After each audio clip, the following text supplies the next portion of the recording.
Hi, everyone, and welcome to Culture of Paint. In this episode, we're going to be chatting about the recent Golden Demon over at Adepticon in the US.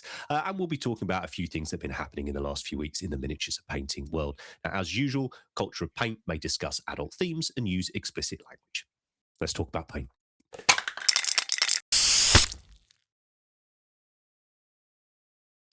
Hi, everyone. I'm your host, Henry, and joining me, as usual, are Andy and Matt. How are we doing, chaps? Yeah, good. We're good. We're ready to talk about lovely painted minis. Well, we'll see. Oh, yeah. Well, I tell you what, before we get too excited, prepare yourself for underwhelmment. Dun, dun, dun, dun, bomb. Marked safe from 11th hype. I like that meme. Mark safe from... No, don't be mean. Don't be mean. Yeah. So this is... we're getting the sort of drip feed of 11th, new edition of 40k coming out. Mm-hmm. So they're showing us some of the Marines and some of the Orcs. This is our latest Marine offering. Lovely little Mark 7 inspired helmet on there. Glaring absence of chest straps. That's where we're going to sit on this one, right? Yes. Justice It's for got straps. Massive bolts into the back of his suit. Don't need straps anymore. I was saying this to Andy the other day, right? So I neither, as many people would know, we're not huge fans of the new jump pack style. And one of the big reasons is straps. But I painted that, not Space Wolf, Raven Guard character a while ago, Ethan Shan, and he's got a completely different pattern of jump pack. It's a bit like the Mark IV Heresy one, but a little bit different as well. And he's got little straps that show how it goes on. And I'm like, this is pucker. I love this. Like, give me a unit of this full on. But I don't know. This sort of stuck on one. But anyway, that's the Space Marine. What's the thing? Is it new yet? And then this is a bit more like it. It's a bit tastier. Very good. Yeah. This is what we want.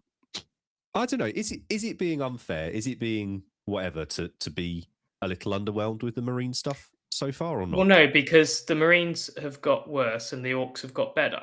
So this is a huge improvement on the Orcs.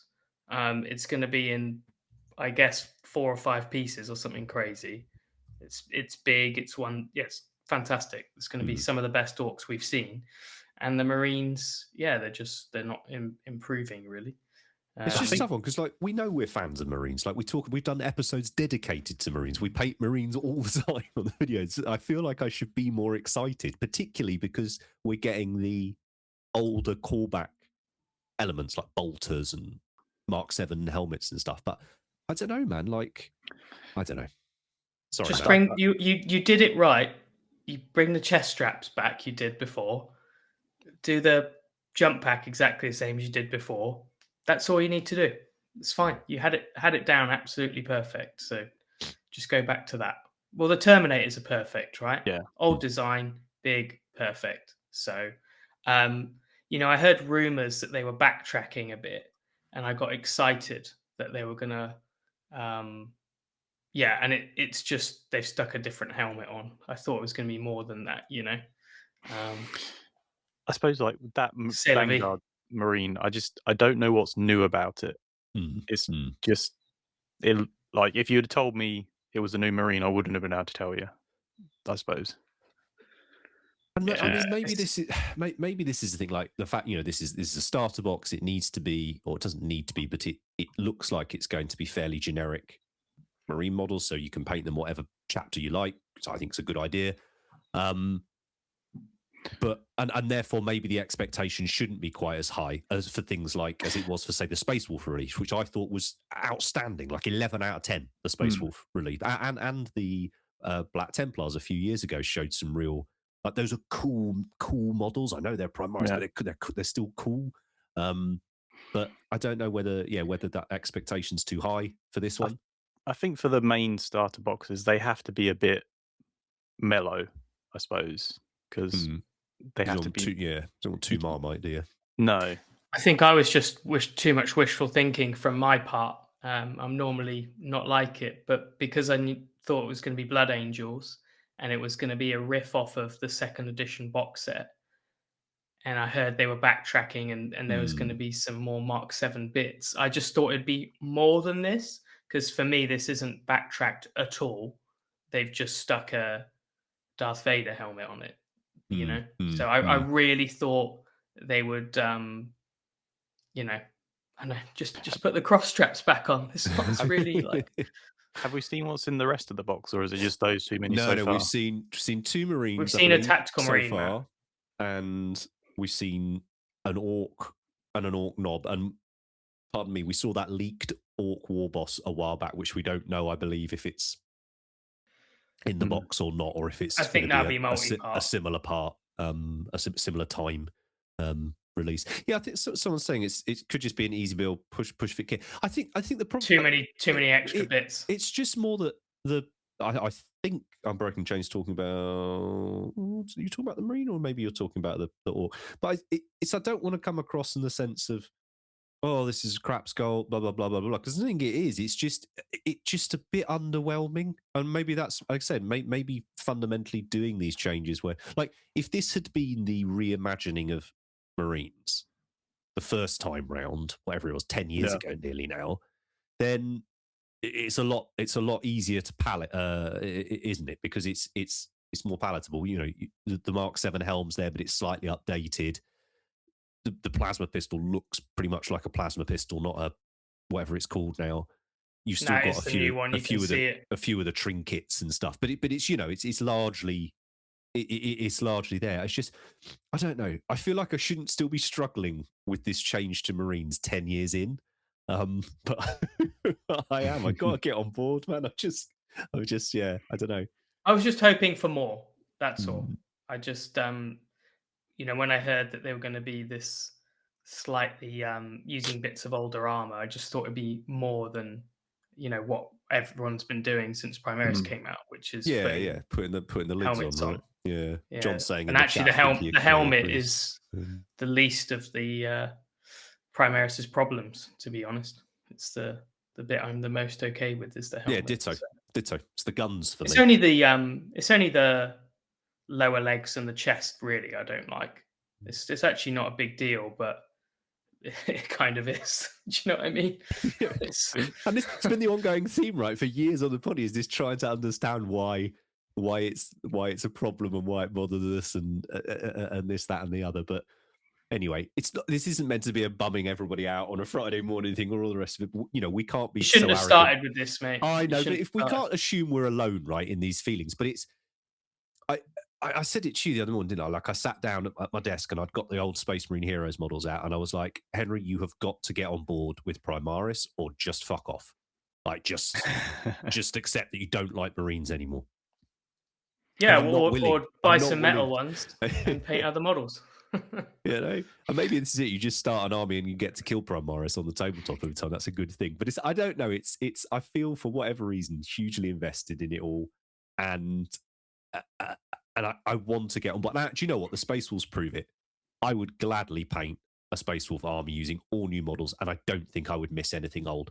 I think I would be able to do like nods to older models if I wanted to, but I wouldn't be feeling like I was compromising at all. So they are an improvement, though. Yeah. Like, they've Yeah. given us some cool bits. Yeah. The thing with 11th is the Orc's going to be amazing, and that's all you do. You just you buy the box and you get the Orcs. Brilliant. It'd be interesting to see like what's in the rest of the box, and if this is just kind of like the initial post, and then something comes out and we're like, oh my god, amazing.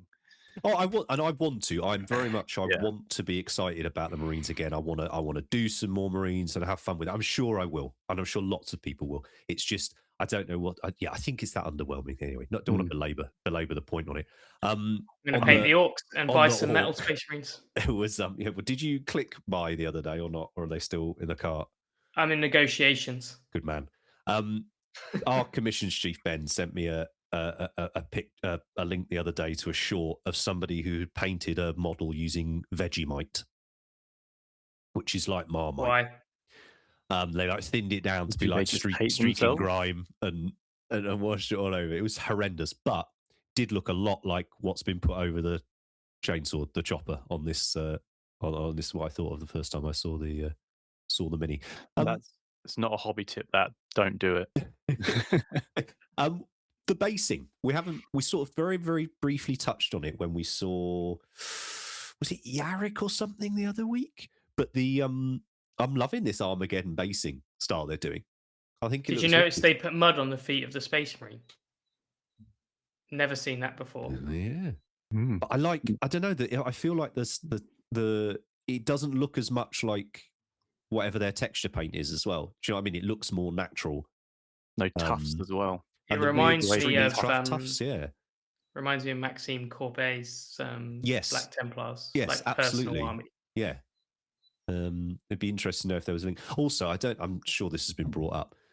Have you noticed on the cinematic and on the basing and all the rest of it that nearly all the smashed up shot dead Marine helmets are Primaris ones? Now I know there's a Mark 7 in the background there, but it just, I don't know. Part of me was like, is it meant to be like one of those like subtle things, or am I just reaching? Or are they just killing off the Primaris lore in 11th? Right. I was like, oh, that's Primaris helmet again. That's Retcon. The Templars were at Armageddon too. Yeah, John, you're right. It's that's a brilliant army. We featured that when we did the Black Templars project. Actually, I was looking at those yesterday, thinking they'll be fun to learn the new edition with. But yeah, loving the orcs. What about you, Matt? As a green skin, a file. Yes, this is very cool.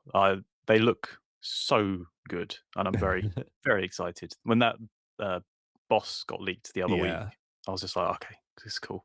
Yeah, I want this. I just really want from 11th to have an amazing cover art come out of Blood Angels and Orcs. Something that's just really iconic. Yeah, I didn't like that new one. What, the main box cover? The main box cover. Yeah. Have you not seen it then, Matt? No. I see. It's out. It's there. Oh, is it? Yeah. I haven't looked. We've had a lot going on, mate. Don't stress about it.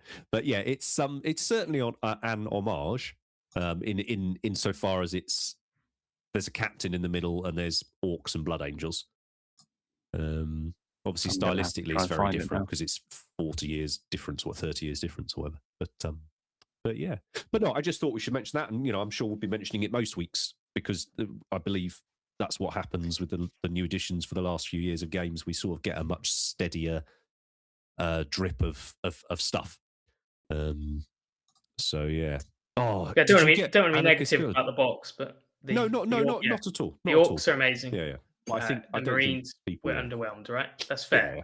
And people aren't coming to us for like just blatant sycophancy. I think it's all right to talk about. And again, we're only ever coming at it from wanting to be creative and wanting to get excited about painting them, right? And when you see a model that's just like, I'm going to start an army because of that many, or that's why I need to get through this next painting block. That's what you want, right? From the minis. Someone in the chat's just mentioned the Chinook. I'd completely forgotten about that model. Incredible. Oh, that phase when Forge World did orcs was awesome. Remember all the cool things we got? Got all the big walkers, the mega dreads, super tanks. Yeah, the little tanks, the big tanks. Bike good boss times. was cool. Good times. I would like the bike boss. I think these new orcs would make a great little 5-man squad for GD. Yeah, or a Gorka Morka warband. Just saying.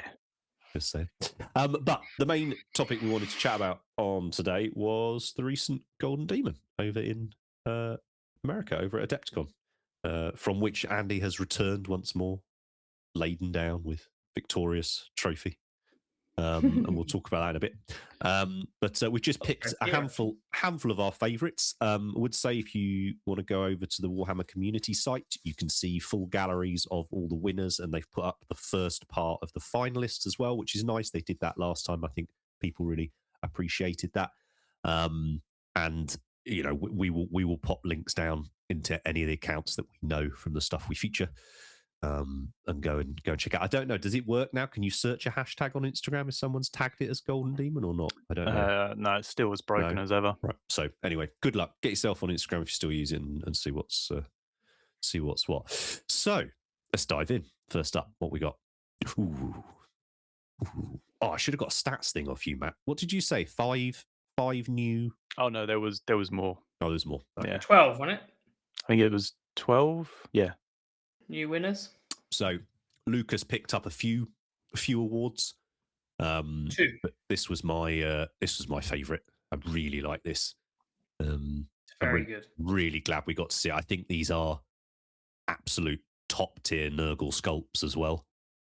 We were raving about them, weren't we, when the box came out? I can't say enough good things about the non-metallic metal. It's just the whole atmosphere is great. It's dark and dingy and grotty and it's grimy, but it's not like bad grimy Nurgle. It's not hard to read, is it? It tends to happen. This is top tier painting, man. Mm. Like I bet this was nice to look at in the hand as well, wasn't it? Yeah, I mean it looks the same. I think what's really cool is that he's pulled off brass, because the tone of the brass is clearly not gold. And I think that, the one on the right here, his right shoulder pad, is so well done, because it's obviously very, very dull and oxidized, but just that little glint of light gives you the tone to tell you, oh, this is brass or whatever. And it is a non-metallic, but it's got the grim dark feeling. And there's so much hate for non-metallics online from all the plebs, and this is just like, how can they? I'm fed up with it, mate. I'm fed up with people bashing non-metallics when they don't know what they're talking about. I don't know, mate. I don't see it, but yeah, I don't. Oh no, frequent these places that you two do. Yeah. The takes I've heard on this Golden Demon, like, really, they're just laughable. But I think I've seen some people saying, "Oh, there's no point looking at Golden Demon because every entry looks the same." And then I looked at John Margiotta's model in silver next to Kaha's thing in bronze. They're in the same category next to each other, and people said they look like they're painted by the same person. Genuinely, I was like, "What?" That's daft, isn't it? But anyway, I just think this is amazing. It's grim dark, but it's also painted with precision. The non-metallics are very convincing, but they're not garish non-metallics. It's just classy. It is classy. It's super classy. And again, it sells. It's that whole thing, isn't it? If grimdark is a vibe, it's not a style. It's a specific way of painting. Like, I just think he's just smashed it. Also, not green Nurgle, amazing. It's his own color scheme, right? So he's come up with this himself. It's like a blackish, bluish armor with the brass trim. But it's lovely to see that evolution, isn't it? And we saw it with the official paint jobs. They were different on these guys. Yes, they were still green, but it was that metallic green, wasn't it? And I find it exciting anyway, on the whole, to see the evolution of ranges. I know we've just spent 10 minutes whinging about Primaris, but I feel like I have enjoyed every iteration of Nurgle. And I think, Andy, am I right? You really like this current one, this slightly less cartoonish sort of take, and I love seeing this paint job. I think the paint job fits the minis really well. Yes, it's amazing. It feels like kind of blanchy. It's the models are more serious. The paint job is serious, and I just think it's fantastic. The feeling is just right, and 3 of them perfect for Nurgle. A lot of people complain about squads not being on gaming bases, and in general Golden Demon entries not being on gaming bases, but I think this is like not a diorama. It's displayed a squad, hasn't taken the piss making it a diorama. It's just it's very, very cool. It's what I want to see in squad. It's what I want to see Nurgle stuff painted like. It's great. Well, on that, I mean, you'd have, if there'd been that thing of they needed to be on the gaming basis, we'd have seen what we've seen in the past, and perhaps what people often do for real high-level army displays. They'd be on their bases, they'd be cut out, and they'd be slotted into this top of this plinth, wouldn't they? Like you say, I'd be fine with them not taking the piss in the sense that it's all over the place. You could easily have these on bases sat within that, and it's fine, right? Well, I'd happily have these 3 alongside each other, like on a plinth on the gaming basis. They're so well done, right? I don't know how people can say they don't like non-metallics looking at these. I just don't Well, understand. It's for just what a it's lack of worth, understanding. the places that I frequent and people I chat to loved Golden Demon and thought it was really good. So there's a lot. I suspect there's a lot. I hope anyway. There's a lot more of those people out there, right, than the people. Oh yeah, I just complaining about it can't due to believe their some of the possible takes, own right? inadequacies. There's been I've watched a few creator videos on YouTube about the There's- GD, and I just was Way like, more than normal, There's Matt, the isn't next it? mistake. please stop You two, talking. you two need to be kinder to yourselves and stop. No, stop you got to be. exposing yourselves to this. You this have to be drama llama. informed of the idiocy. No. I'm done. I wanna colour in my make believe goblins and be happy. But yeah, Lucas again. A name that's popping up. Certainly quite frequently. I think the last few years, isn't it? I really enjoy their stuff. So next up, another name we featured many times before, and I think we're all fans of. Like this is Very cool. pretty much peak. For showing off. Like I was going back through the previous year's galleries that Warcomp had put up. This model is starting to feature pretty regularly. Is it, Andy, when you're there? Are there many of them in the cabinets, There's or is only it one. just that I was going to say, or is it just that the people that are winning are doing them? Yeah, you had Zabba's one, and then this one. I can't remember seeing more than this. There might have been two. I think this is Nicholas's best piece ever, actually. I said that to him, and I think he's really improved the model by changing the figure on the top, because the original one is quite closed in because he has his arm down like this, and it smallerises the piece. But this one opens it up, and I think draws a lot more focus to the top. And I love the old metal banner. I love that little banner. I hope this piece was in the chat for the sword. I really do feel like this is a exceptional piece. I want to see it. I like having the regular boss on riding it rather than the beast snaggers. Yes, yeah. I think that conversion just works well for me. Yeah, I think it's classic colors too, right? Which is not like I've enjoyed seeing the various takes on this over the years. Anyway, like I like that gnarly old beast snagger character one on the Sharky version. I think he's cool, and someone did a fantastic version of him. But yeah, it was exactly, yeah. This is yeah. The more I've looked at it, I thought I knew what my favorite piece was from the whole thing, and I don't know now. This is why I fired loads over at Matt yesterday. But there seems to be more people doing the smoke now as well in this GD and previous GDs. I like the painted effects. Yeah. I think that the things like fire and the smoke, when it first came out in plastic, people really didn't like it. But for me, I love it because you can paint it. And if you do like cotton wool and stuff, you can't paint it. And also it's weird when you have something that would be smoking like an exhaust and nothing's happening. So I really like it. And I think you can do a lot with it. Like Albert did it on his Orc, where it had the big smoke, and just gives you so much more to do because you can do the subtle OSL, the glow. It's really good. So I remember I did it years ago on the Gaunt. Do you remember the Gaunt Summoner, which is the Zinch guy with the and he's putting a dagger in the book, and I think that's the first plastic smoke I painted. And I remembered getting like fluorescent orange and putting little dots in it like embers. Yeah. And that just completely changed my view on it. I thought, this is great. I'm painting these dots in this solid plastic, and I really do like it.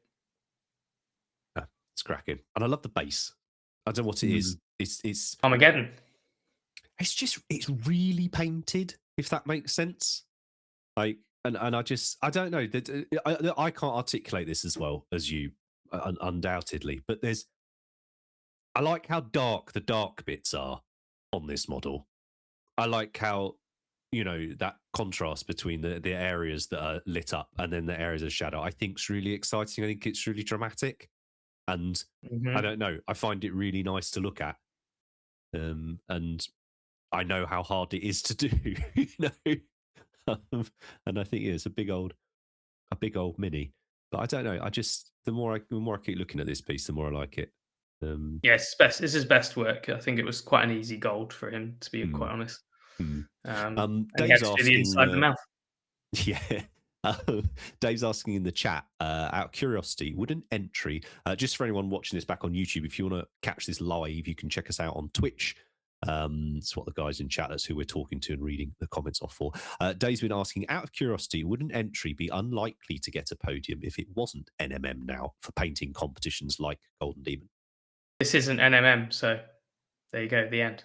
This is TMM, and it's gold. So it's kind of the end. That combo. So someone's coming into this for the first time and wondering what we're talking about with, and we do often get that for the Golden Demon videos. So NMM non-metallic metals and TMM true metallic metals. One using non-metallic paint, the other one using normal metallic paint. Why would someone choose to use NMM perhaps for a competition piece? It's control. So when you want to render something and paint it with an imaginary light source, draw the eye where you want, have specific tones, you have maximum control when you're doing it with non-metallic metal. And you can paint things like the ambient light reflections from the floor, which you can do with true metallics, but it's more difficult. And also, true metallics shine in the shadows, kind of no matter what you do, really, unless you start playing with a mix of metallics and non-metallics. But then is that just non-metallics at that point? So yeah, it just gives you more control, and you can make it look exactly how you want. This orc feels like a bit like an illustration, right? And Yeah. painting in non-metallics, if you like the illustrations and you want your figures to look like that, it's just going to give you everything you want to do. This is true metallics, but there's so little of them that maybe you don't notice it, because I think you look at the black, which is rendered, and maybe you think, oh, this is non-metallic, but there's small parts like the brassy bits and on the horn, the ammo on the floor, and the trim and the marine. That's true metallics. And I like to use true metallics when there's little details like that, because then they stand out. I think when a model is, like, say, doing a Custodes, I think it's reasonably hard to show off with true metallics. When the most of the model is that. Yeah. But I don't think it ever affects winning or not. I think Maxime Pinot is a really good one to look at. And I think in 2023, when they were deciding between Albert and him for the sword, I don't think the fact that Maxime's was true metallics came into it at all. I don't think it was like it hindered him at all, and probably maybe it helped, So it's definitely, definitely doesn't affect like how you win if it's good. Basically, I think David Aroba could have done his vampire in true metallics, and he still would have got the sword. I just don't think it would affect it at all, unless he phoned it in and base coat and washed them, right? But like if you treat anything well, you can use any technique to win. I think it's the conclusion, right? Yeah, that's great. Thanks, mate. If I was a smarter man, I might even clip that. But I'm not, so don't worry about it. Next up. Now, it's me. It's you, which I put in as one of my favourite pieces. Not to blow smoke up your ass, but it is. It's the best one, mate. So so I thought I'd stick it in here. I do still love your horse, but yeah, as a concept like piece. But yeah, talk a bit now. If you want to get proper deep dive, nerdy, nitty gritty on this, Andy's got a little piece over on the main Cult Paint YouTube channel talking about it, and then there is a 6 or 7 part series currently going on over on our Patreon that you can go and check out. And I've got to bring up that lad in the chat that lad in the comments the other day. What was it? The guy in the comments would die. He said he would die to know how this thing was painted over on our Patreon. But he wasn't willing to pay £8 to see it. So respect yourselves a bit more. Value yourselves at more than £8. And if you do want to see some good stuff, go and consider checking it out. But why is this your best piece? Why is it your favourite piece? Why is it amazing? It's a green wolf. That's it. It doesn't need to be anything else. I don't know. I think that it's just everything I like, really. And I said in the videos, but I might as well repeat it here, that I didn't at any point do any of these decisions to try and win. And I think actually a lot of the things I did probably went against me to win. I thought a lot of my friends were going, is this going to get disqualified? Or is this going to get moved to open? But they don't know anything about the law, even less than me. So I was really proud of you with the law on this one, mate. It was I went deep. Really nice to see. Deep. Hey? Yeah. I didn't realize Andy wants to try and do Mononoke again for Warhammer. No, not so. There was a lot more to it. I didn't realize how much you had sculpted as well. Yeah. Like, I think I got a better reaction to the unpainted model than the painted model, to be honest. But I'll ask you then, Matt, because you just said you didn't realize. Like, what do you think the models were then? Like, I don't understand. Like, so the wolf thing, I thought, because there was that the Goblin Rider thing. I thought it was just that, because I didn't really look at it that much. I thought it was mostly that, and you just taking the rider off and all of the rigging, but there's like the whole bloody body. Yeah, I mean, I did do that, but there wasn't. I think I put a really bad photo of it, but there's so much armor on it, and where you stick the rider, there's nothing there. And then where you click the armor on the legs, there's nothing on the legs. Right. So there was just very little. When you've removed all the orc stuff, there's very little left. So you had to at least skin the whole thing. Yeah. And then the tail, the style of the fur was just really different. So really came out well. Thank you. But yeah, and the I think the wizard conversion I'm more happy with than the wolf. I think that was really fun one to put together. But you've also done those things more often, sculpting wise, haven't you? That you've done on the wizard. Yeah, I guess. So you're that bit further down that journey of straps and cloth and all that, right? As opposed to large areas of musculature and fur and all that, right? Yeah, it's definitely been bit by bit for the sculpting, and I think about how I struggled to do my Eldar squad, which had at the time I thought I'd converted it a lot, and then I look back and there's very little to it relatively, and it's just been a journey to learn those things and get confident with the putty. And I think the big one is learning that you try with the putty, you try your best, and it's not quite right. And you can easily grind it off and do it again, and you keep doing it until it's right. And you just have to have the patience for that. So, it was really, really cool. I think that, I think it's my favorite project because, it's just everything I like, right, in terms of fantasy. And I feel like it's the most unique thing I've done. Mm-hmm. So, really, really rewarding. And just have to spend longer on the pieces now, I always rush, including this one. And I just got to stop doing that, really. When you were because obviously you went deep into the lore on it, were there any bits of lore that you discounted because you thought they might not realize it's part of their lore? No, but there's one thing I think I could have done more. And if you look at the pictures I put up, I started to sculpt vines coming out of the ground, and I thought it might look a bit silly, like tentacles. But the main spell that Jade Wizards cast is called Awakening of the Woods, and I actually watched the animations that they do in the video game to get it to look right. And basically, roots come out of the ground to attack things and stuff like that. And I really wanted to have a lot of those roots coming out, but I thought they would just look like tentacles and maybe look a bit silly, but they're all in like the foreground. So in the end, I did a more subtle thing, and everything that's dead. So the skulls. What else is there? Skulls, helmets, anything that's something dead. There's basically a bit of the blue magic. So there's leaves coming out of it.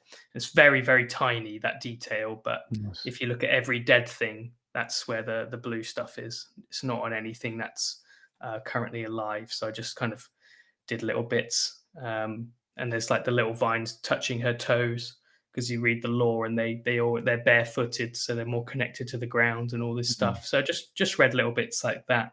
And discovering the Iden F. Deepkin model was the luckiest thing, because it had the pose that I wanted, basically exactly, with the hand coming out, and it had the bare feet, and it was just so coincidental that worked so well. So I was probably brainstorming for at least a month, maybe 6 weeks, and I couldn't settle on something.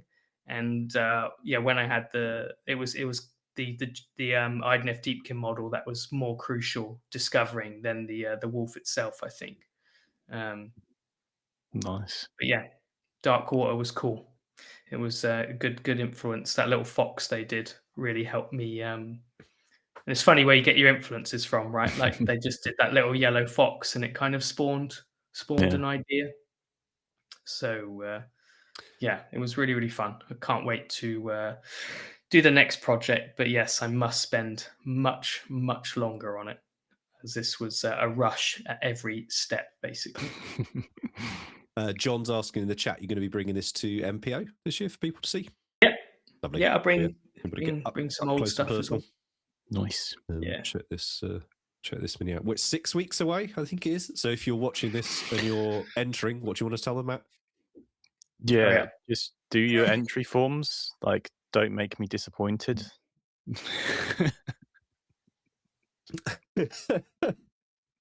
Matt's had enough now. Like, you're going to see a new Matt.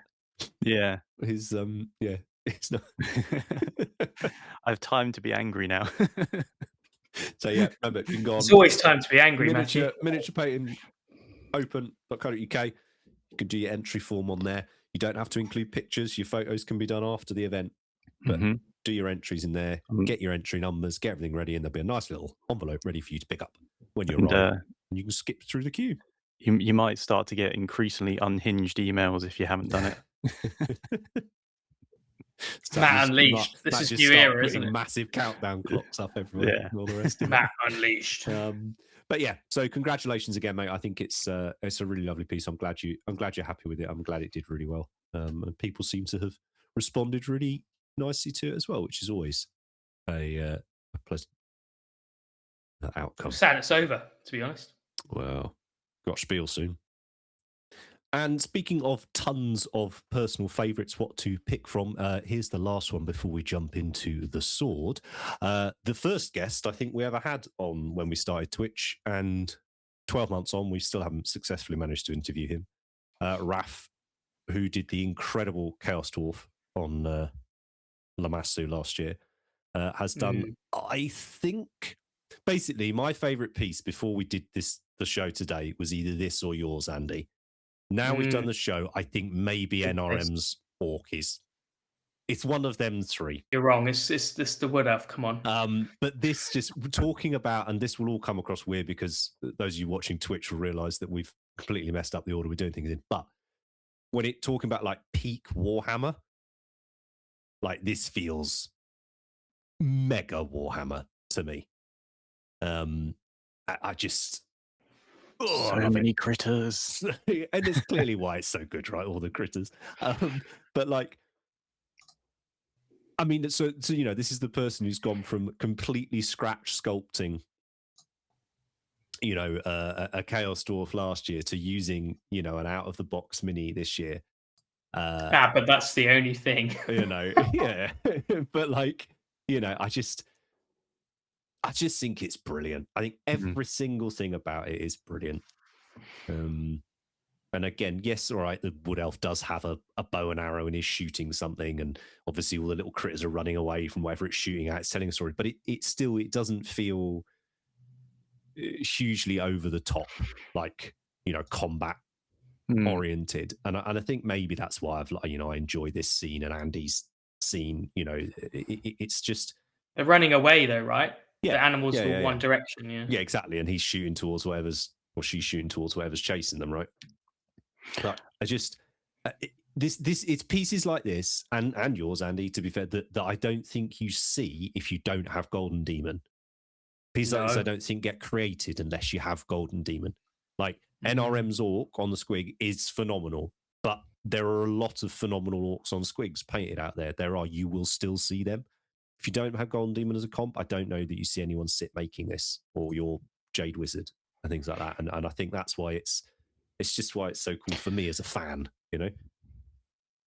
It's just so well done. And I like, even with all of the moss and everything that's coming up on the trees, it's as our resident moss pervert, how are you feeling about this one, Andy?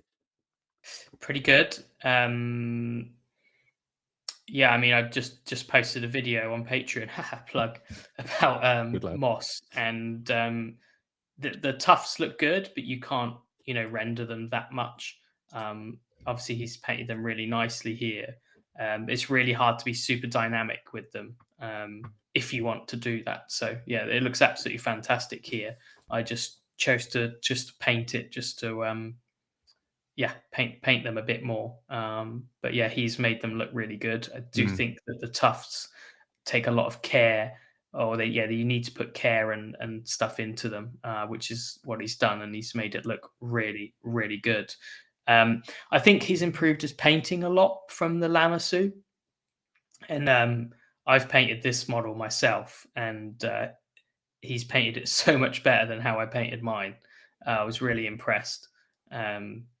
It's very sharp, really loads of interesting tones. I think my favorite bit's the bit of non-metallic in between the legs, those like that chain melee. They're really good. They're really good. Well, let's take the opportunity. So you're saying so we've mentioned it on a few others about seeing pieces in hand, and you're talking about how good that is. Just very briefly, Byron's just said in the chat, Byron, these paints have just arrived at the door. That's what I went to get. So I don't know what ones you're preparing. My new paints have arrived. That's mini color. Nearly here. Nearly here. Late backing is available. Is open. Right. You got to see it and hold it in the hand. So here we go. Let's see this piece under some lovely conference center. Is it conference center lighting, or did you manage to get a painting lamp and chuck it on there? I don't honestly. I prefer this light to the painting lamp, because the painting lamp is like harsh, and you can see. Yeah, it's just this is like it's really bright, the light, but it's not like intense, like when you're looking under a painting lamp. Like I've seen people get torches and turn models upside down and going, oh, this bit's not so good. And it's like, what are you talking about? It's not how you look at a mini. But this conference light is bright enough, it's clear, and it's kind to the pieces. And I think it was really good. But yeah, I think a lot of people were on my WhatsApp going, blah, blah, blah, why should this win? And I kind of sent them a up yours this picture piece? Back. Really? No. Oh. Just in general. In general, okay, right. People are looking at looking at pictures thinking they know what should win. And I was like, you're wrong. I've got it in my hand or whatever. Like, look, I'm seeing it.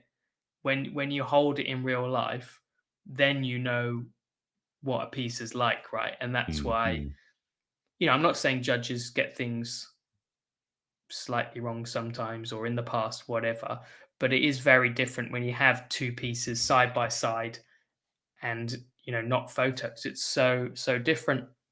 And yeah, I was more impressed with this piece when I held it, because I could see how sharp and nuanced the non-metallics were on the figure. It was just better. Yeah, I was really impressed when I held this in real life. Much more impressed than when I saw the photos. And I could obviously make a direct comparison to mine, because I know what mine looks like in hand as well. And I was like, wow, this is so much better painted than the one I did. I need to improve this on my painting and things like that. So that was very cool. But yeah, this is after the it's all over. Some people are sad, some people are happy, but yeah, everyone getting to see the pieces. And I really liked this part as well because I felt my own photograph wasn't very good. Matt had to rescue me. Thanks, Matt. I had a massive bit of dust and dirt on mine. And I was like, Matt, can you Photoshop this chunk of mud off my figure? But I also didn't light it very well or whatever. And then I think the official photo wasn't too great of mine either. But yeah, not a critique because my photo was bad too. But anyway, I was really glad to show mine. Didn't go here go to people because I think they could really get a sense of it, of what it looks like. And yeah, it's just a really good part of the competition. Really, really nice. And there was a lot of miniatures on the table. Like the table was really long. And there was just every mini from the competition was out basically. So Nice. we can look at some others. But yeah, there you go. Custodes jet bike. This one nearly made it in for me. Yeah. More so I just really like this one. Just I don't know, not my usual cup of tea, anything, but I just thought it was quite striking and really interesting, and yeah, I like it a lot. What do you like so much about it, Matt? It's a very clever use of showing that it's a hover bike, that it floats, having that just that pinpoint between the 2 feet and nothing else. Very well done. It's solid as well. Like it. Oh yeah, I was worried about that. No wobble. Do you know about what the mishap? He won't mind me telling you. Do you not know what happened? Right. So, sorry, Alexi, but I'm sure you won't mind. But basically, there's a 3mm thick rod that runs through the foot, and then it kind of, this is why it's so solid, and then it goes across. And he built around this really big 3mm pin, and he finished the piece or whatever. Went to obviously glue the pin from the foot into the base, and it stopped early. The glue set, so it goes chung. So it's just not anywhere near flush to the base. And he had to, I think this is like just before he left for his flight, like an hour, and he had to cut it off, and the piece was in bits wrapped in sawdust, chucked in his bag. Not sawdust, like the papery resin stuff. dust. Yeah. And he brought it to our room and just like, laid it out like in bits. And he had to had the 3mm rod halfway stuck in the base, and it was like hacked apart, a complete mess. Oof. And yeah, shout out to Valbjorn. he was like, what the hell do I fix this? And they had to hand drill a small hole in the brass rod and then basically repin it, but like drilling into the brass rod, not fun. And then he had to repaint some bits. So yeah, he had a really rough time, and I think every other person in Golden Demon just felt for him and like pushed him on, like, you can get it fixed, and he did, and you couldn't tell like all the things that had happened, to get it together, but he handed it in just on time or whatever. Far too much stress. Like crazy stress, but it's his first ever entry in Golden Demon. I'm really glad that he got a bronze, so he was rewarded for that stress, and I think he'll come back even stronger on the next one. So yeah, he's nice. He's a relatively new painter, and it's scary how fast people get, within just a few years of painting. So that's nice, good on him. Good on him for the work he put in before and keep going, getting it fixed. So I hope part of the happy. Australian crew, is that right? Is that Lexi? Yeah. No. So it's good. So good to see representation from all over the place for GD. I think it's important, right? So lots of Europeans, the Aussies going over there. Hi, Spence. Nice to see you. Yeah, pinning a pin into a pin. Things you got to do. A lot of people love this one, I think. Okay. I think a lot of people loved it. They did, and then obviously there's just a quick one of David's in the hand. Did you want to talk any more? I just bear in mind we need to wrap up in a couple of minutes. But was there anything else you wanted to talk about, particularly about in the hand versus photos, or have you covered it when we were chatting? Then do you think? Just that it's different, and you have to see these models in the hand. So obviously you can make your things on like, I think this should have won, blah blah blah. But when you see them in hand, it is different, right? Yeah, and it's just so great. I try to like really take it in when I see stuff in hand to help me. Um, like, oh, this is better than what I do, or this and that. But it's also encouraging as well, because I always look at my stuff and go, oh, this sucks ass, I hate it. Because maybe you compare yourself to pictures on the internet, but then you realize there's only so good a painted miniature can be, if that makes sense. And it helps. And when I was doing my workshops, I was talking about blending and stuff like that. And I was like, please look at my miniatures closely, because on my picture on Instagram, you might think it's unattainable, but I've shown you the technique. Please study it. And it doesn't look worse.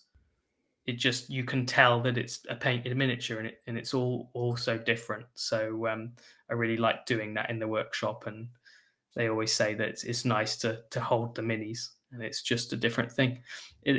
Pictures are cool. It's a part of the hobby that I like, making it look nice in photos, because then you can look back on it fondly or whatever. But they're 3D objects. They need to be seen in 3D at the end of the day. And I think that's where David's was so good, because it worked in the 360, and mine didn't work in 360 as well as David's. No, mine is not great from one of the sides and the back. And that is something I learned, like, oh, this is so much better as a 360 piece. But that's why mine's on a square plinth and his is on a circular one, because mine's more of a two-dimensional piece on purpose. But it's just good to see that and spin these things. So there were, as usual, they had Golden Demon had a young bloods section, which is under 16s or 18s, 16s.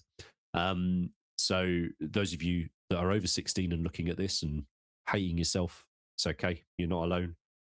Just be pleased for these kids who are smashing out insane levels of work at under 16. Yeah. I mean, it's just it's the fact that they're even thinking about some of the light placements that they've put on at that age now, mate. And like comprehending ambition, that.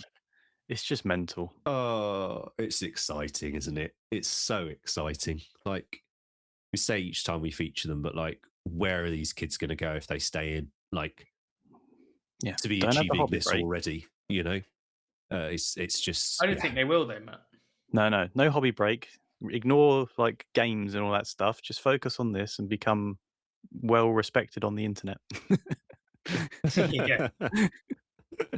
By some people, not everyone. Oh, I just love it. 3 different styles. Like, it's just congratulations. Like, if for any reason you're watching this, then great. Congratulations to Greg and Zach and Niam. I think it's it's Were just there awesome. more entries in Youngbloods this year? Because it's like it has struggled at Adepticon just because of the type of con it is.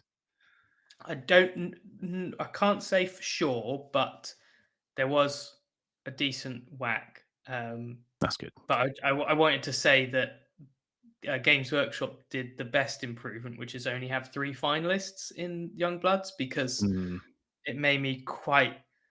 I have quite a lot of empathy when they do the ceremony, because I know how bad it feels when you don't win, and I just felt really bad for the kids that they bring up like 5 or 6, and they just stood there like this, going, "What am I doing?" They don't win, and I don't know why. I think because I'm getting older, I feel that more than ever. Like when I won the demon for my diorama, I was just thinking about the guys that didn't win. I thought, oh, they must be feeling bad right now, right? Rather than I was sort of at least feeling happy it's not about 4. myself. Yeah, it was always 5 or 3. Yeah, really good, really good. They're thinking about the psychology of it and realizing that how much it means to people, and it's like to get your heart broken earlier is better, basically. Because when you go on and you're a finalist, it's kind of rough because everyone's looking at you and you have to do your best Joey face. Yeah. It's like that's really, really rough. So I think they're really thinking about that reaction that people have and looking after them. So that's cool. And it was cool having just 3 finalists because you knew, like I was really happy for Bruce when he won in Necromunda, and just kind of knowing he had one going in was cool. But That's then cool. again, I would love to have seen his reaction when he got one, not knowing. But yeah, it is cool. So I really have to say they're improving a lot, and I think Golden Demon's in the best spot it's been for a long time. Like the judging's been, I would personally change a couple bits, a tiny bit, but not really. Like so small the changes, and the organization's good. Trophies engraved with a name on when you walk up there, because you wouldn't have noticed, Matt, but all the trophies are facing away from the crowd now, because of Right. course they have all the names the on name. them. But it's just brilliant, for people getting their No. trophies. It's already got your name in there. It's I fantastic. I love that they do that now, and just like I appreciate the organization and like the logistics of getting that done overnight is Can't change your incredibly mind though on the difficult. judging. That's the thing. No, Once it's very gone to difficult. printers. Yeah, once it's out there, it's done. Yeah, it's very cool. But yeah, nice. Young Bloods is picking up, and you look at their ambition. It was amazing at Spiel. I can't really remember it from this one. I tried to stay away from the cabinets, to be honest. I didn't look at the dioramas, for example. I just think it's better mentally to stay away personally. And I know a lot of people just clung by the cabinets for the whole weekend. But I had one. I was actually in bed, and Neil made me get up and go look at the cabinets, because I don't know if you know, Henry, but you can look 24 hours. Yeah. So you can still do that at Adepticon. Yeah. Oh, nice. I thought the venue closed. Oh, it's honestly, it's better, Matt. It's better than previous years. But yeah, Neil finished teaching a workshop at 11 p.m., which is hell.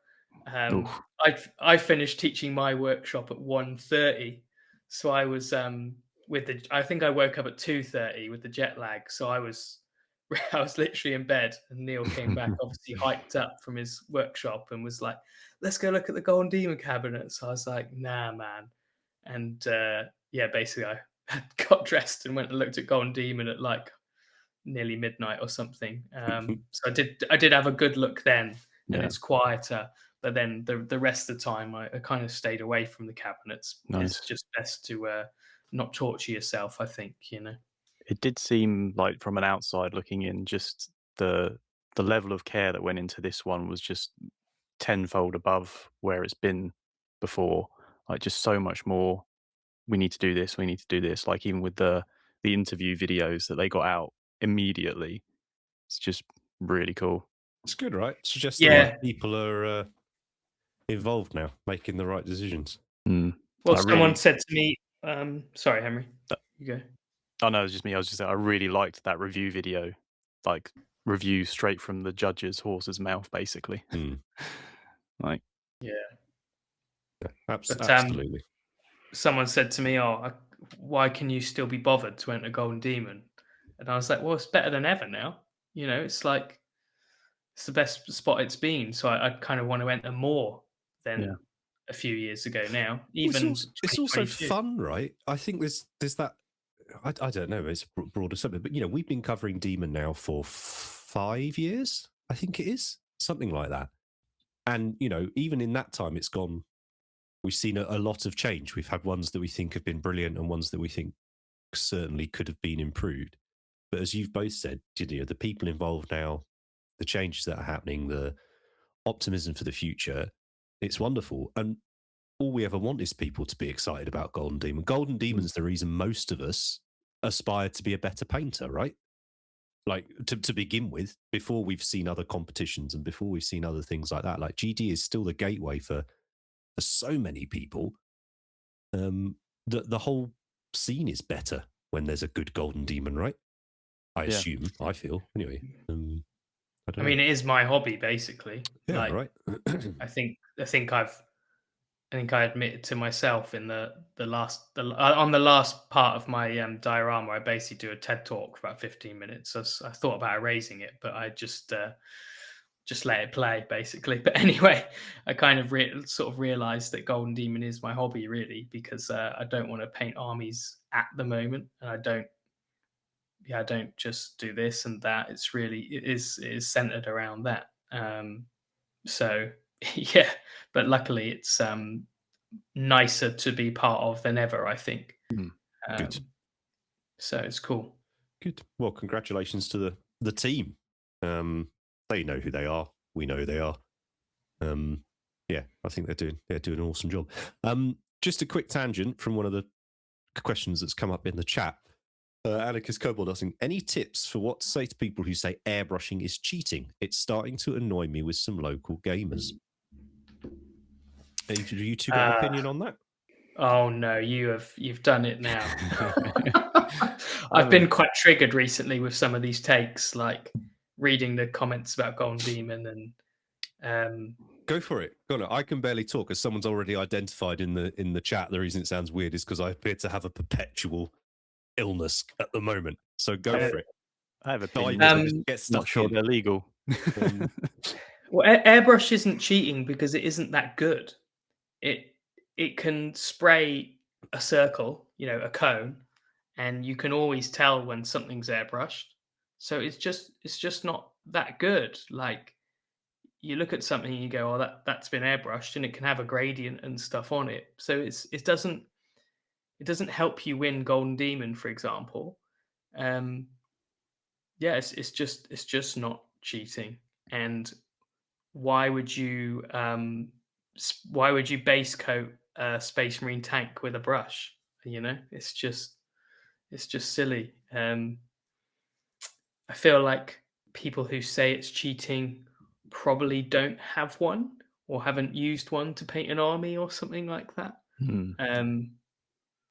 I will say that, like, sometimes you see something and it feels airbrushed and in a bad way, like gone over the top, or it's speckly, things like that, blah blah blah.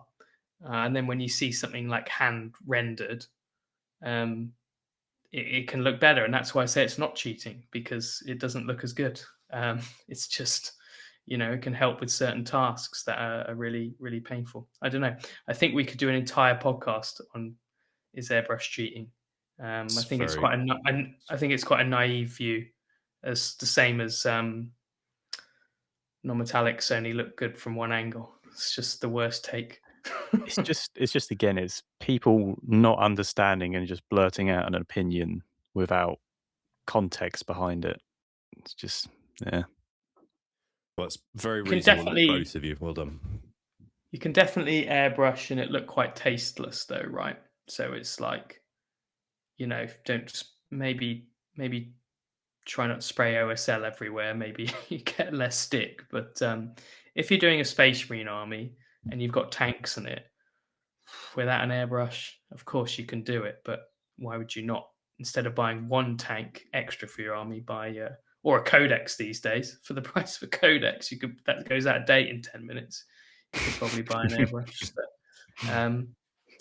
To answer that person's question, ignore it. Don't feel bad. Enjoy your hobby. If the airbrush helps you get your army done faster and better, or it improves your hobby life, then that's why you should use it.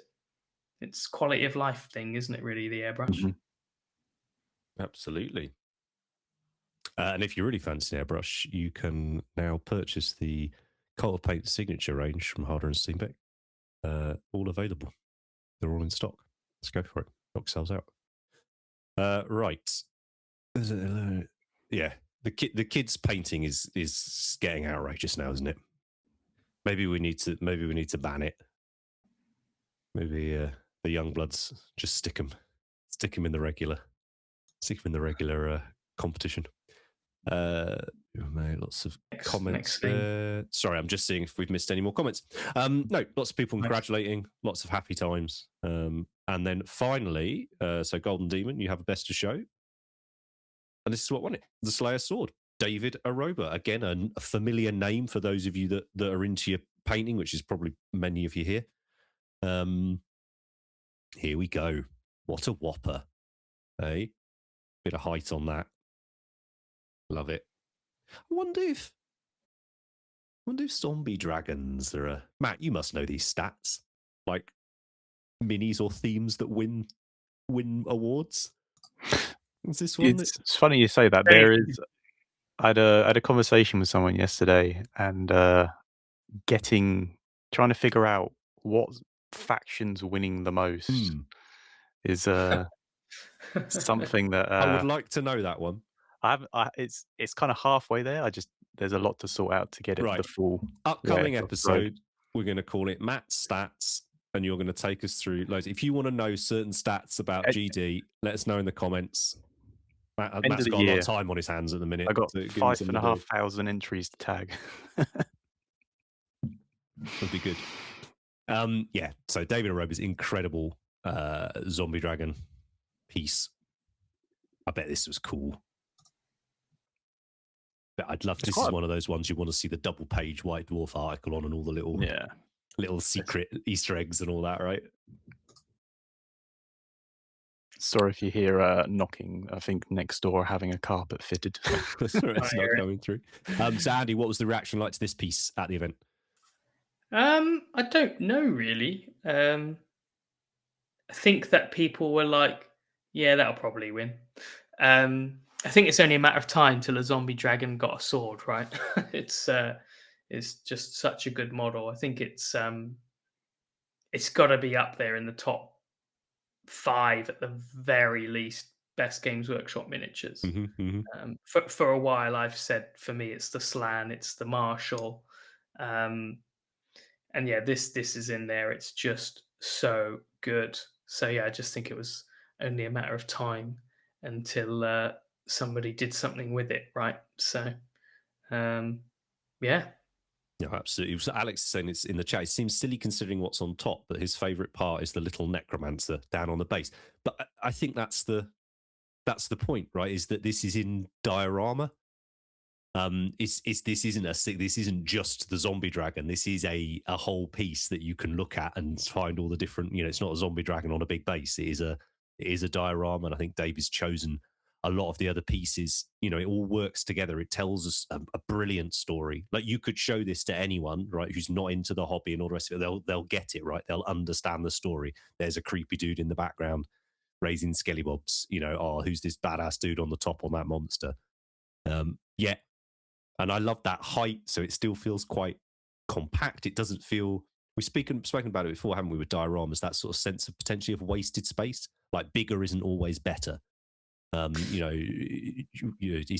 that composition, that tightness of it all, and I just think he smashed it with that. Nothing. It's too flat on the gaming base, I think, because the gaming base is wider than the dragon, which makes sense. But then there's very little on it. So I think if you make it wider and empty and also physically lower the piece, it just feels flat. And I think this base is narrower than the wings, right? And then it just gives it this height and it just feels better. It feels massive, doesn't it? It feels like as a big dragon. Yeah, it's just it's a 10 out of 10 model as it comes. But I think that's what someone needed to do with it was, just change the silhouette actually being not this flat low thing with the wide wings. You're giving it the height with the tower and everything. So very cool. Yeah, I think that time put in is what won it, and it's a lesson for myself because I came behind it. And I felt good about that because David spent a lot longer than me, and that felt right.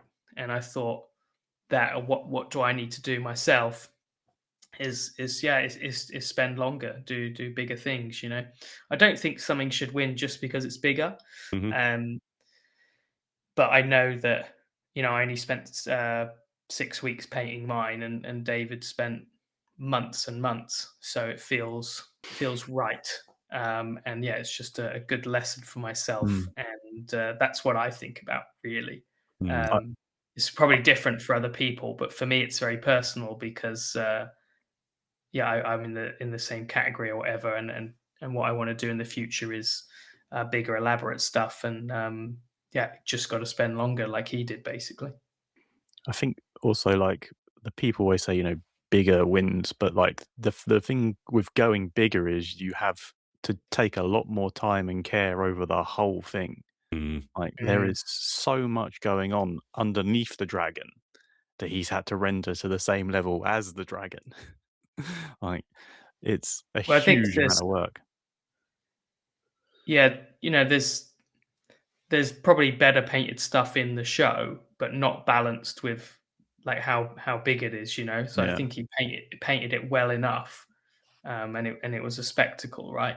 Um, yeah, just getting that balance to be the most impressive piece. But yeah, I think it just it shows that the person who probably worked the most got the payoff, is what I Mm. think personally.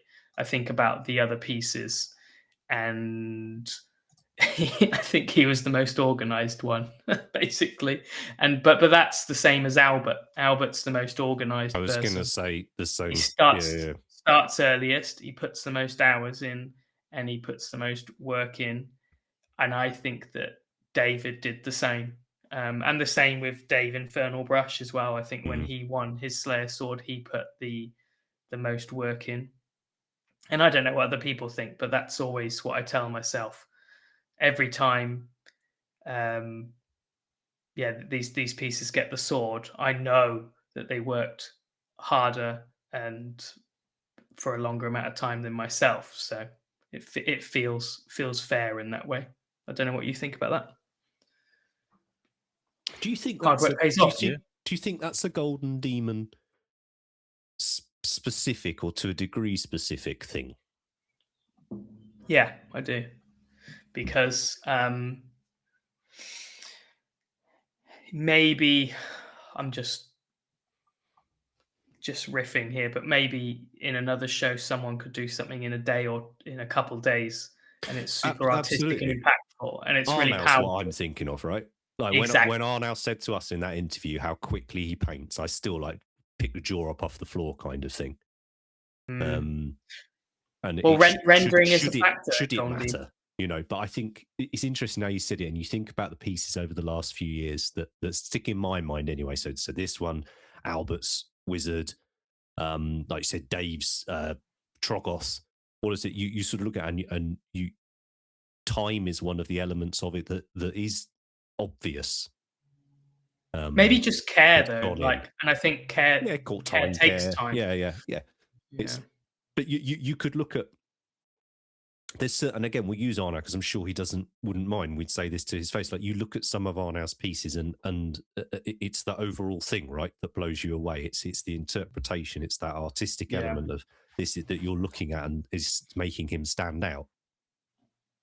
But yeah, I think it's fascinating, isn't it, with that time to get? Because I think you're right. I think you're onto something there.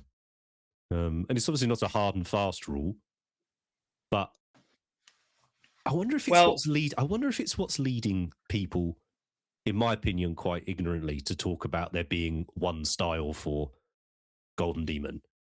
What is that style painted well? Because Well, you know how like we've spoken about like what is heavy metal, like what defines heavy metal, because you could put 3 heavy metals models next to each other and they could all display some quite starkly different things on them, and we've seen it evolving over time as well. We still do. We talked at the top of the show about even just the basing and things like that as heavy metal. But and I know, like you look at last year's one that won, Borja's Griffin Stormcast thing. It's very different. But yeah, the time thing, accuracy, time, care. I don't know what you call it. I mean, the time thing is like you could put a huge amount of time into something and still have a poor result. Yeah. It doesn't necessarily mean that Nothing will work in isolation, no, right? but that's what I'm glad about. I'll come back to that in a second. yeah, time plus quality is not always go hand in hand. Yeah, and also that's people paint at different speeds, right? Yeah. Like, Yeah, I mean that makes me feel better because I don't feel like, say David spent a year on this. If I spent a year and a half and lost, then I would feel bad, because I'd put in time or whatever, and I'm sure that'll happen. But it's comforting, when I spend 6 weeks painting something, and getting beaten by something where they spent however many months painting it. So that's well, like, oh, that makes 800 sense. hours, didn't he? Said the whole thing, 4 and 4 sculpting, 400 sculpting, 400 painting. I think I did four. I think I probably clocked 400 on Mm. mine, maybe 5. Mm. But much more sculpting, as in my ratio was off. I probably spent most of my time sculpting.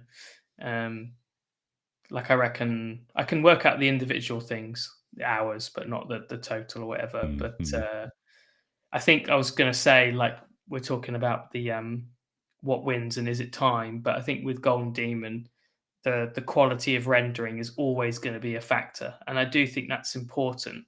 And I've talked about it with other people before, and they say it shouldn't matter, but for me, it's about a bit of consistency. And something I quite like about Golden Demon is that if you put the time into rendering something well, and then you get rewarded, because it can be frustrating when they don't, or they change their mind and stuff like that. So I think just consistently on how they're judging is important. And with this contest, they do reward the rendering, but this figure isn't a 10 out of 10 rendering or whatever, but it's good and it's a spectacle. So it would beat something that's maybe small, and we always talk about that balance, right? If something was rendered 10 out of 10 but was small, then I still think this would beat it. So it's not that important. It's just that balance, isn't it? Being big enough, a spectacle, got a story behind it. Feeling very Warhammer, which this piece does. Yes. Much more than mine personally. Well, a lot of people said, "Oh, it looks like a Magic card," and I was like, "Good, that's the influence." I don't know. Anyway. I would hard disagree with that, but anyway, I think I think your stuff looks very Warhammer there. Yeah, I think that's it, right? Like they want it to be rendered to a certain level, and then they want it to feel really Warhammery, and then if it's a big, beautiful spectacle, it's going to win, and that takes time to do that. So you have to put the work in. But feels like a really good sword, like this is a solid, feels like a really good sword piece. This, if you were to look back over the years, you go, "Oh yeah, look at that." Do you remember David's vampire dragon from the? You're like, yeah, just super cool. It's the one you'd want to see in the back of the army book, things like that. It's got a real, just really, really nicely done. So congratulations, congratulations, David. A couple of questions coming in. Hi Inferno, thanks for subbing, buds. Guys, remember, if you've got an Amazon Prime subscription, you get a free Twitch sub you can use every month as well. But Alex is asking, Moxo keeps asking, Andy, what was your initial reaction to seeing this piece and realizing it was in the same category as you? Not a lot, really. Not as in I wasn't scared. I just went, yeah, that'll probably get the gold. That was about it, really. Well, yeah. No, I think it's good. Be honest. That's good. That's what people are asking, right? You don't often have look. If you want me to be really honest, I thought I was going to get a silver, and I don't think that's arrogant, because I've done Golden Demon a lot of times, and I think it's also really, when you don't know where you're at. But I think in the early years, maybe I thought, oh, I'm going to do this, and I did worse or whatever. But I got a pretty good gauge of how I'll do, and I thought, I think I'm going to get a silver, and I did, which is cool. But and maybe that sounds arrogant, but I don't feel arrogant at all about my painting, because I feel that I've got so much to improve on, and that I want to work on. But I just thought, but it's understanding a competition as well, right? It's understanding a competition you've been doing for over a decade. It's understanding a competition that you spend a lot of time thinking about, talking about, immersing yourself in. knowledge of a competition. We've always said this on all the shows. You know, if you want to, you absolutely can paint to a show, right? They all have their own awesome individual quirks, you know. And why not, if you're that way inclined, paint specifically for that show? I think that's really cool. I think, you know, it's great, and I think it's good to see as well that experience. I don't think it comes across as arrogance at all, mate. I think it's you know, yeah, as Byron's saying in the chat, it shows some consistency of judging if you're able to do some predictions as well, along those lines, which I think is a really good point. And so congratulations again to Eric for being guest judge this year. It's really cool. Roman's done his 12 months and Eric's getting to do this in Spiel, which is cool. You can also check Eric out in Bristol if you're coming along. Eric's going to be on the judging team for that as well, which will be good fun. Right. So that was a brief, not that brief actually. That was a look through of a few of our favourites. And obviously David's incredible sword winner as well. Like I said at the top, if you want to go see all the other winners, you can go and check them out on Warhammer Community. If I remember, I will pop the link down in the description if for some reason you're not familiar with that gallery or site or all the rest of it. What's next then for Golden Demon? We've got Spiel coming up in October? November? October. Who won last year? Who won Spiel last year? Albert.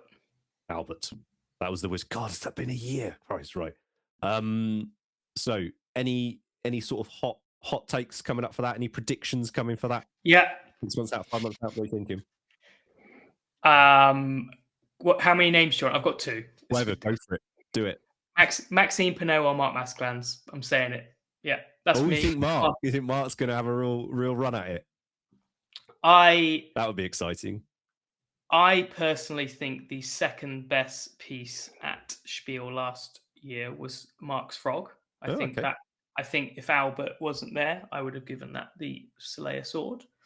And I think that Mark's gonna push himself because he didn't get a trophy for that frog, and I think many people were sad about that. And yeah, I think he's gonna go in. So yeah, let's go Mark. So I'm rooting for Mark. Well, everyone knows he's my favorite miniature painter. I want to see him win a Slayer sword. Right, there we go. So I hope you guys have enjoyed that sort of chat and take on GD. Again, congratulations to everybody who entered, and especially to those of you that got some awards. It feels awesome. Like, really pleased for you all. Looking forward to seeing what people come up with for Spiel GD as well, whatever it's called. GD Europe? What's it called? Yeah, European leg. I just call it, GD European leg. Looking forward to that. And who knows what else we'll see in the future. Maybe GD Australia, GD Japan, GD UK would be nice. We get that next year, right? 40 years of GD. But we'll talk about that one on another show. So, guys, if you're watching this back on the YouTube channel, be sure to, if you've enjoyed it, give it a like, pop a comment down if you've got anything you'd like to ask about GD and stuff. And also, you can look back through all the different playlists of the different seasons. We tend to always cover the GDs because it's something Andy feels very passionately about, and it's something we really enjoy, all of us following and attending and even entering from time to time. If you'd like to support the channel anyway, consider jumping over onto Twitch, give us a sub there, or you can check out our Patreon. If you've got anything you'd like us to talk about on any episodes, you can get in touch with us at all the usual places. So if you have an artist or a game or an event or something that you want us to talk about the painting of, please suggest them. You can jump in on our Discord as well. There's a channel specifically for that as well. So anything else you guys would like to chat about before we sign off? Nope. See you in a bit. All good. Lovely. Right. Pleasure to talk to you both. We've got another one lined up. We'll talk to you guys very, very soon. Take care. See you next time. Bye.